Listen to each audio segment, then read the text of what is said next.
গ্রামে উন্নয়ন হয়নি, তারই প্রতিবাদে বীরভূমের বিদায়ী সাংসদ শতাব্দী রায়ের প্রচারে বিজেপির পতাকা দেখিয়ে বিক্ষোভ স্থানীয়দের।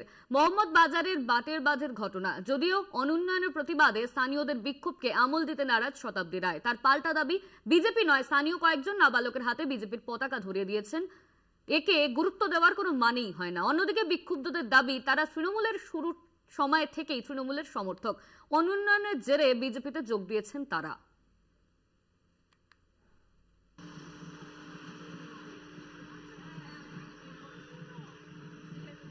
আগে টিএমসি করতাম, 15 বছরে কোনো উন্নয়ন পাইনি।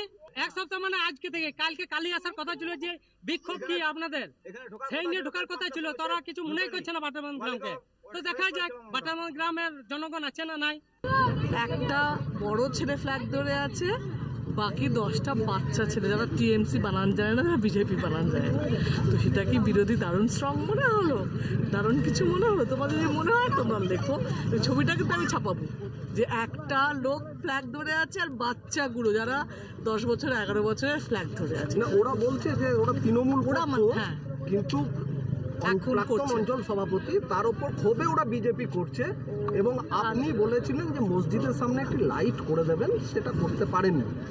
এটা আমায় বলেনি। আর এই মসজিদের সামনে লাইট, মন্দিরের সামনে, এটা ছোট্ট ব্যাপার, এটা আমি যখন তখন করেছি, সব জায়গায় করেছি, তারা নিশ্চয়ই আসেনি। আর দ্বিতীয়ত, তৃণমূল ছিল, এখন অভিমান করে ওখানে করছে। ওই হয় না যে গার্লফ্রেন্ডকে রাগ হলে দেখালে আর একটা মেয়েকে নিয়ে ঘুরে দেখায় যে দেখো আমি একে নিয়ে জেলাস ফিল করানো, সেই প্রসেস, সেটা খুব একটা কার্যকরী নয়। এবং যদি শুধু একটা মসজিদের লাইটের কথা, ওটা খুব সিম্পল, কেন আমার কাছে পৌঁছয়নি আমি জানি।